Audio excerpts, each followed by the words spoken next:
سبحان الذی اسری بعبدہ، پاک ہے وہ ذات جو لے گئی اپنے بندے کو راتوں رات مسجد اقصی سے مسجد حرام سے مسجد اقصی تک۔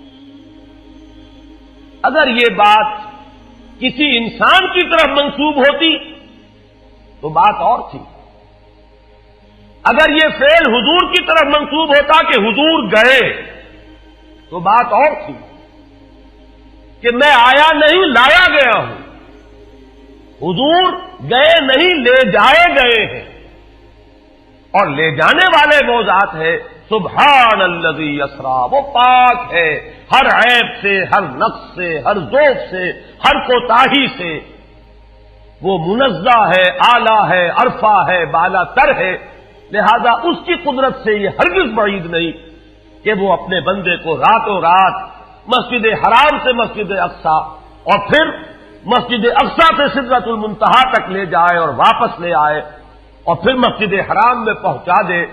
اور بعض روایات میں آتا ہے کہ وضو کا پانی ابھی بہ رہا تھا اور کنڈی جو ہے حضور کے مکان کی وہ ابھی ہل رہی تھی، معلوم ہوا وقت نہیں گزرا۔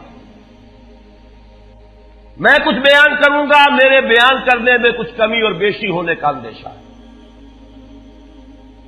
اگر ہم اتنے خوش قسمت ہیں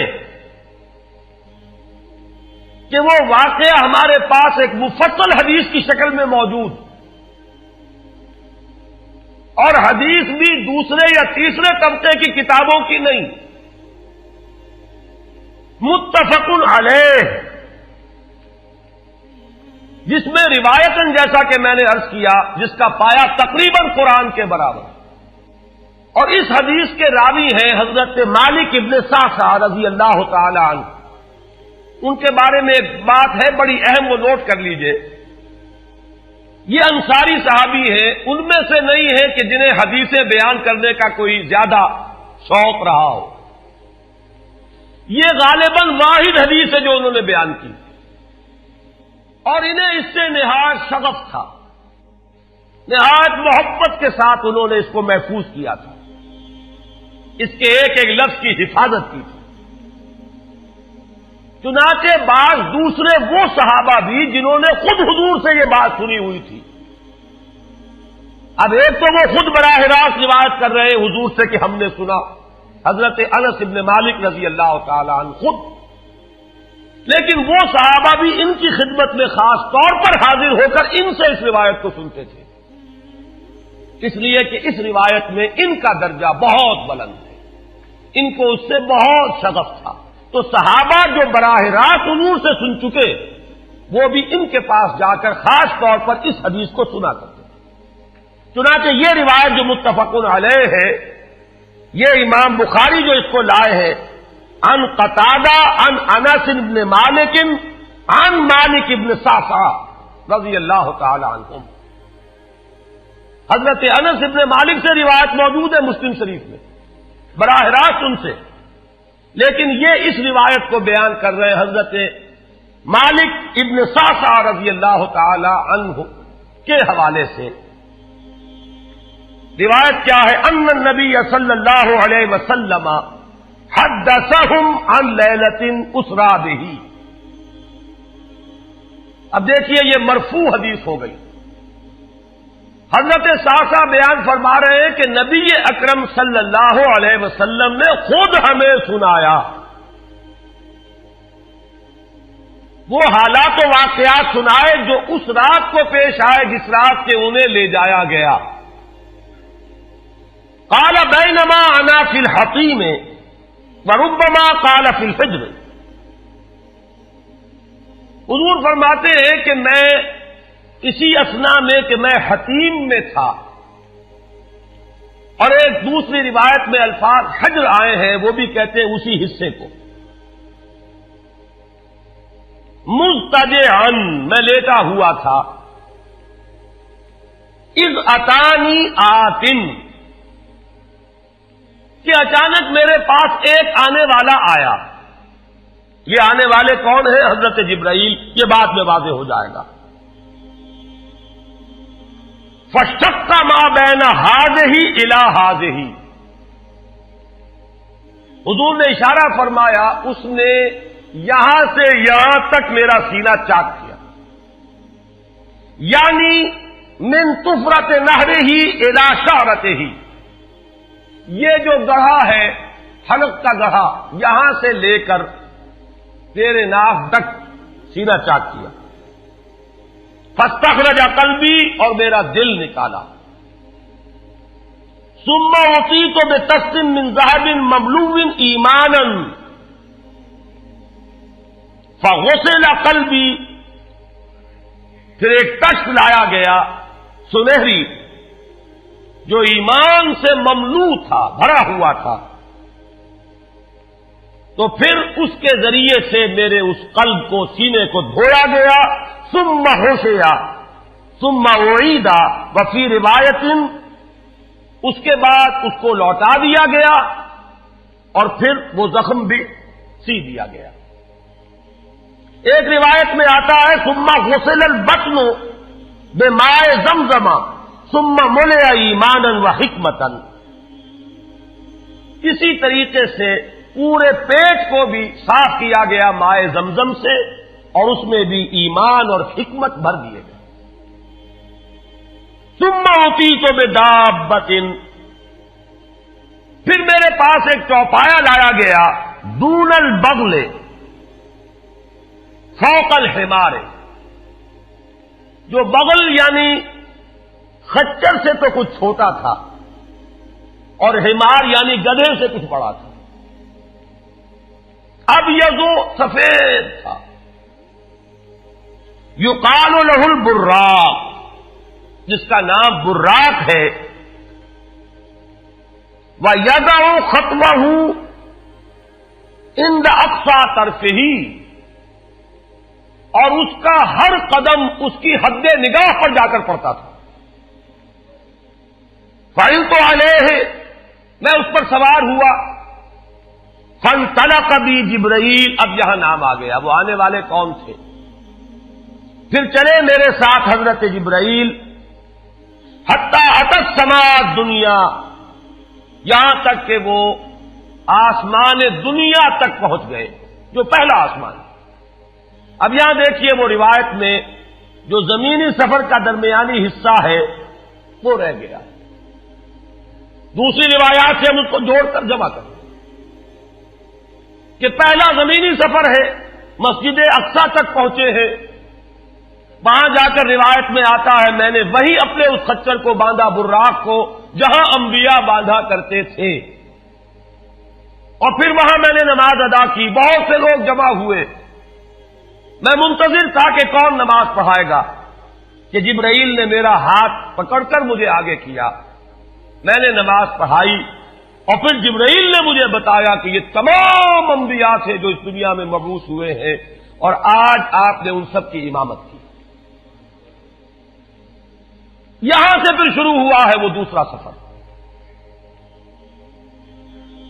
لیکن جب پہلے آسمان تک پہنچے، فاستفتح، انہوں نے دستک دی، کھلوانا چاہا، قیل من ھذا، پوچھا گیا کون ہے؟ قال جبرائیل،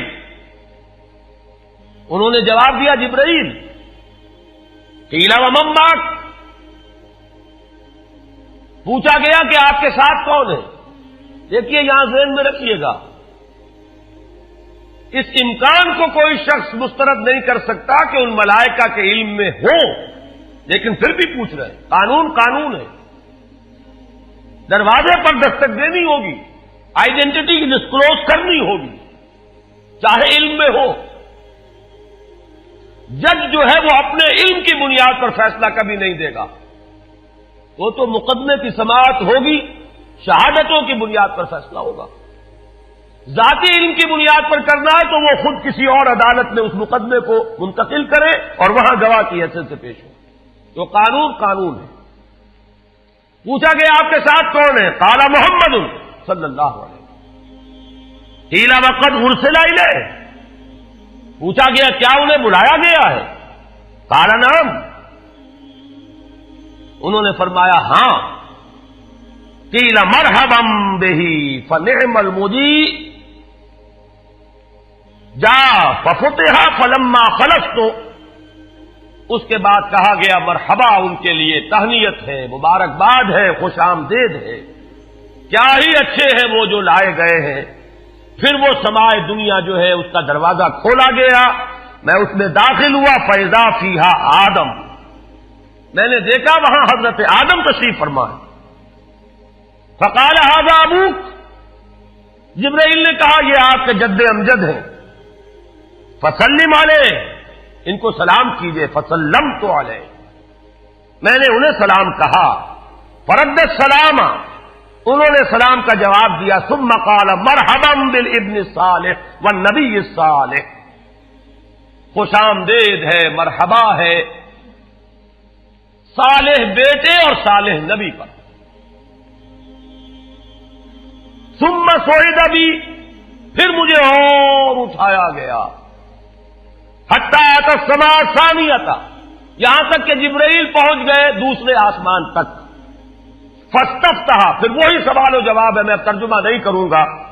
قیل من ھذا قال جبرائیل، قیل ومن معک قال محمد، قیل وقد ارسل الیہ قال نعم، قیل مرحبا بہ فنعم المجیء جاء ففتح فلما خلصت، جب یہ سارا اس کارروائی کے بعد داخل ہوئے ہیں دوسرے آسمان پر، فیضا یحییٰ وعیسیٰ وہو ابنا خالۃ، وہاں میں نے دیکھا کہ یحییٰ اور عیسیٰ ہیں اور یہ خالہ زاد بھائی ہیں۔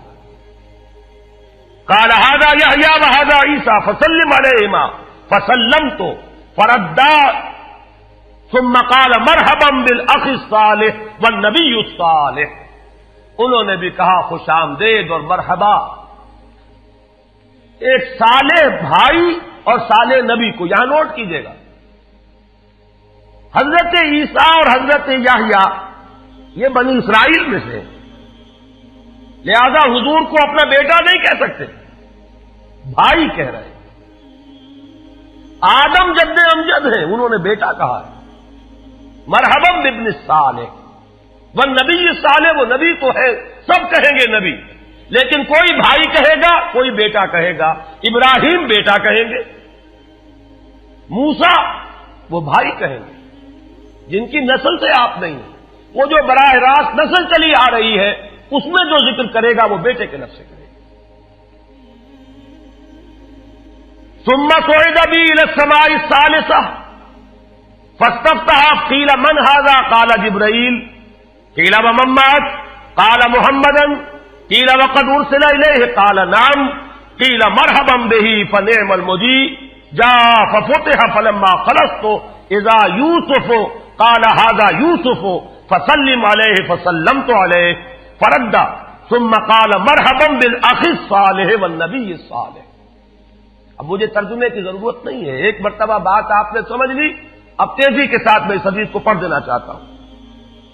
ثم صعد بی، پھر مجھے اور بلندی پر لے جایا گیا، حتی اتى السماء الرابعۃ فاستفتح، قیل من ھذا قال جبرائیل، قیل ومن معک قال محمد، قیل وقد ارسل الیہ قال نعم، قیل مرحبا بہ فنعم المجیء جاء ففتح فلما خلصت فاذا ادریس فقال ھذا ادریس فسلم علیہ، فسلمت علیہ، فرد، ثم قال مرحبا بالاخ الصالح والنبی الصالح۔ یہاں ملاقات ہوئی حضرت ادریس علیہ الصلوۃ والسلام سے۔ ثم صعد بی حتی اتى السماء الخامسۃ فاستفتح، قیل من ھذا قال جبرائیل، قیل ومن معک قال محمد، قیل وقد ارسل الیہ قال نعم، قیل مرحبا بہ فنعم المجیء جاء ففتح فلما خلصت فاذا ہارون قال ھذا ہارون فسلم علیہ، فسلمت علیہ، فرد، ثم قال مرحبا بالاخ الصالح والنبی الصالح۔ ثم صعد بی حتی اتى السماء السادسۃ فاستفتح، قیل من ھذا قال جبرائیل، قیل ومن معک قال محمد، قیل وقد ارسل الیہ قال نعم، قیل مرحبا بہ فنعم المجیء جاء ففتح فلما خلصت فاذا موسیٰ قال ھذا موسیٰ فسلم علیہ، فسلمت علیہ، فرد، ثم قال مرحبا بالاخ الصالح والنبی الصالح۔ چھٹے آسمان پر یہ حضرت موسیٰ سے ملاقات ہوئی. فلما جاوزت تو بتا، جب میں آگے بڑھا تو حضرت موسیٰ روئے. قیل ما یبکیک، ان سے پوچھا گیا کہ آپ کو کیا چیز رلا رہی ہے؟ قال ابکی لأن غلاما بعث بعدی، کہ مجھے اس بات پر رونا آ رہا ہے یہ نوجوان محمد صلی اللہ علیہ وسلم، یہ میرے بہت بعد ان کی بعثت ہوئی ہے. يدخل الجنت من امتہ اکثر ممن يدخلها من امتی، میرے بہت بعد آنے کے باوجود ان کی امت میں سے جنت میں داخل ہونے والوں کی تعداد میری امت کے مقابلے میں بہت زیادہ ہوگی. بہرحال اپنی امت کا خیال تو ہے، وہ شفقت جو نبی اور رسول کو اپنی امت پر ہونی چاہیے وہ ہے بتمام و کمال. اسے معاذ اللہ کسی حسد پر معمول نہ کیجیے، بلکہ وہ جو احساس ہوا ہے اپنی امت کی محرومی کا، وہ ہے کہ جس نے حضرت موسیٰ علیہ السلام پر یہ کیفیت طاری کی.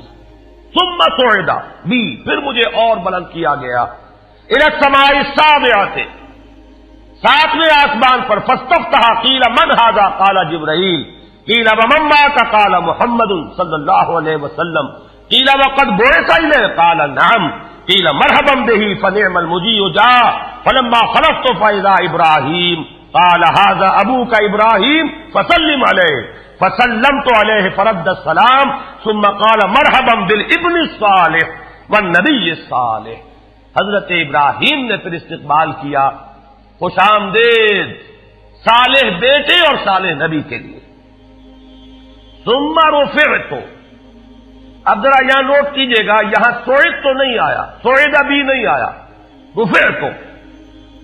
پھر مجھے اور بلند کیا گیا الی سدرۃ المنتہی،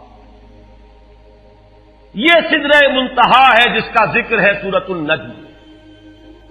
اسی سدرۃ المنتہا کے پاس جنت ماوا ہے، وہ جس کا وعدہ کیا گیا ہے، جو ٹھکانہ بنے گی اللہ کے نیکوکار بندوں کا، جس میں وہ رہیں گے ہمیشہ ہمیش.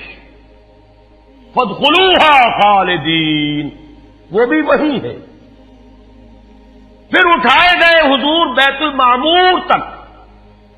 ثم اعطیت باناء من خمر واناء من لبن واناء من عسل، پھر میرے سامنے یہ بیت معمور کیا ہے یہ بھی جان لیجئے.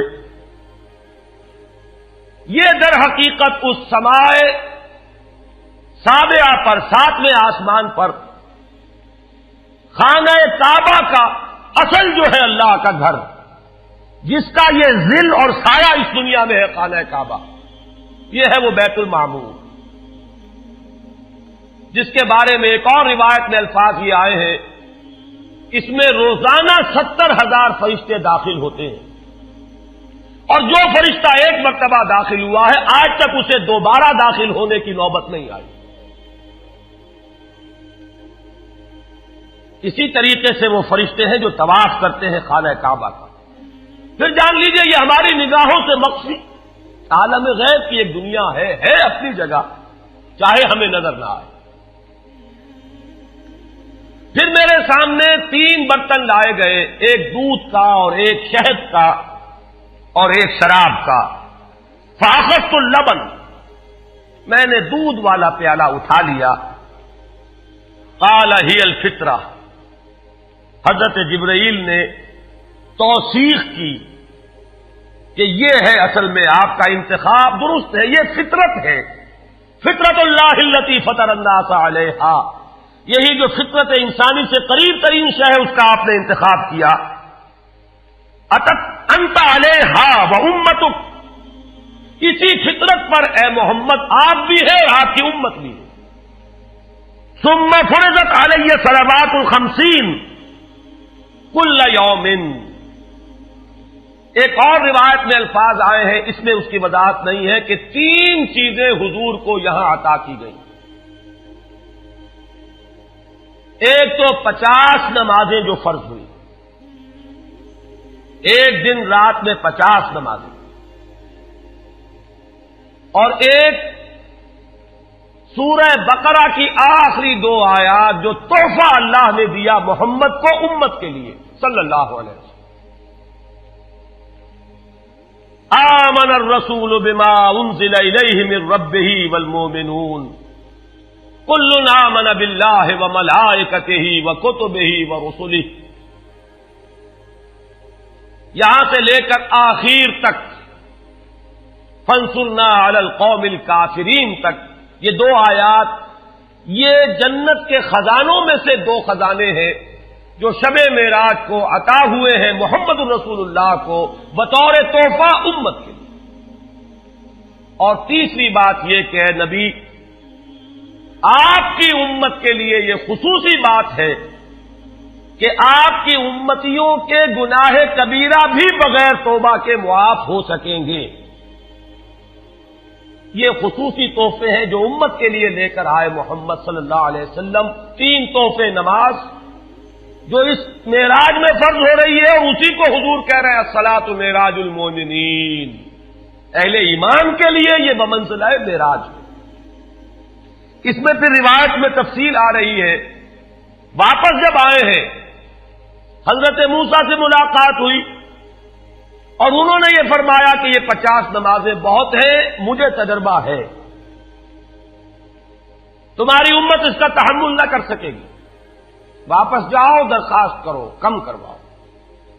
حضور گئے, 10 نمازیں اس میں معاف ہوئی, 40 ہوئی. پھر یہی بات ہوئی, پھر بھیجا حضرت موسیٰ نے, پھر 30 ہوئی, پھر 20 ہوئی, چوتھی مرتبہ پھر وہ 10 اور پھر 5 رہ گئیں. اس پر بھی حضرت موسیٰ نے یہ کہا اب بھی جاؤ یہ بھی بھاری ہے. حضور نے فرمایا مجھے شرم آتی ہے, میں اتنی مرتبہ جا چکا ہوں, مزید اب جانے سے حیا محسوس کر رہا ہوں. تو ندا آئی کہ یہ 5 ہی 50 کے برابر ہیں.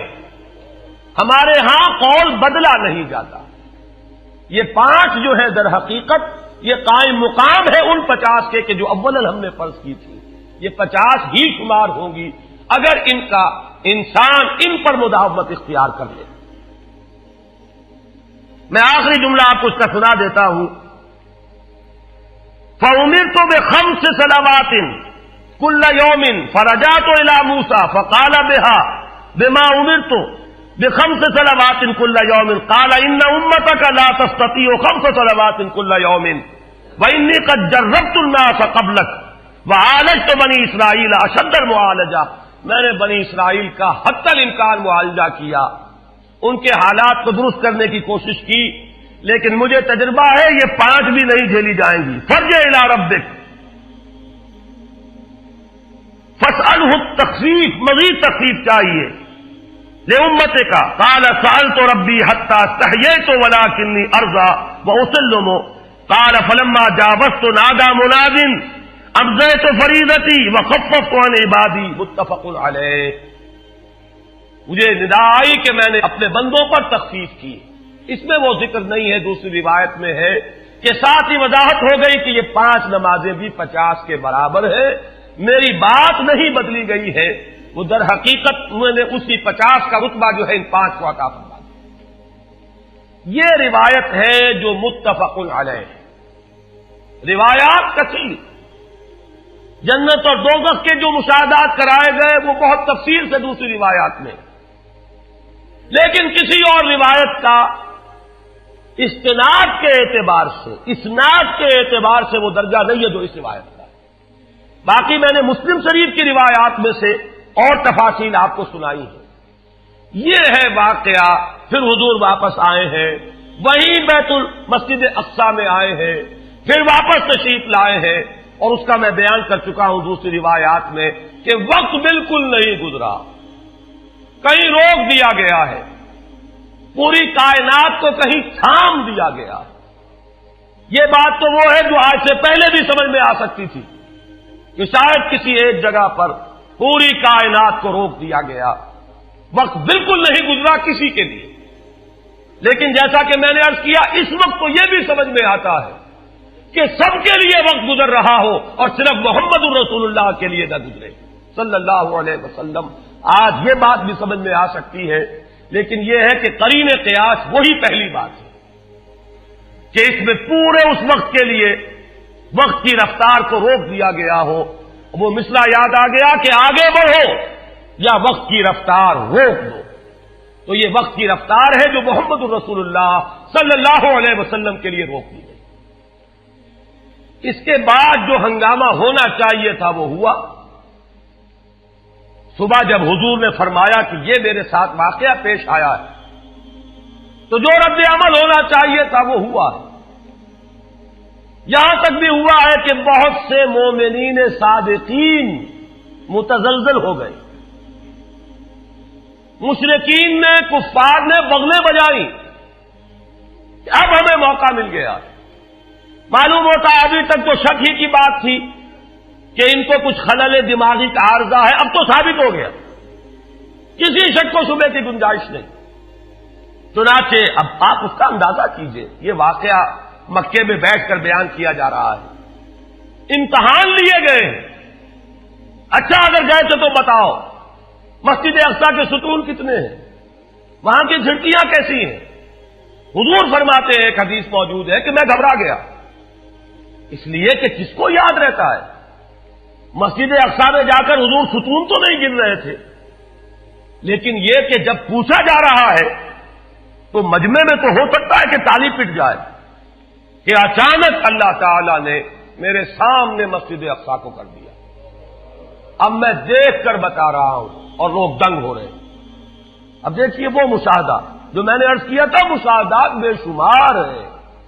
جنت سامنے لے آئی جاتی ہے اور آگ سامنے لے آئی جاتی ہے, جہنم سامنے لے آئی جاتی ہے, مسجد اقصی سامنے لے آئی گئی ہے, جن میں سے ہر سوال کا جواب حضور نے مشاہدے سے لیا. اسی ضمن میں وہ واقعہ آتا ہے کہ حضرت ابو بکر کے پاس گئے لوگ دوڑے دوڑے. وہ یہ سمجھتے تھے کہ اگر یہ پالا ہم مار لیں تو پھر ہماری جیت ہے. ابو بکر کو اگر ہم متزلزل کر دیں تو پھر گویا کہ ہمارے لیے کوئی اور پرابلم نہ رہے گا. روایت میں آتا ہے حضرت ابو بکر نے بھی سن کر ایک دفعہ جھرجھری لی ہے, لیکن صرف ایک سوال کیا, کیا واقعی وہ یہ فرما رہے ہیں؟ لوگوں نے خوش ہو کر کہا, تالیاں بجائے, ہاں ہاں کہہ رہے ہیں, چلو ہم لے چلتے ہیں. انہوں نے سمجھا کہ ہمارا وار جو ہے کارگر ہوا ہے, واقعی کو تزلزل ہے. لیکن اگلا جواب ابو بکر کا یہ تھا, اگر وہ کہہ رہے ہیں تو 100% درست کہہ رہے ہیں. میں روزانہ یہ مانتا ہوں کہ فرشتہ آسمان سے ان کے پاس آتا ہے, تو اگر ایک مرتبہ انہیں آسمان پر لے جایا گیا تو یہ کون سی بڑی ہے. یہ ہے وہ دن کہ جس کے بعد صدیق اکبر شمار ہوئے ہیں ابو بکر صدیق. صلی اللہ علی محمد صلی اللہ علیہ وسلم.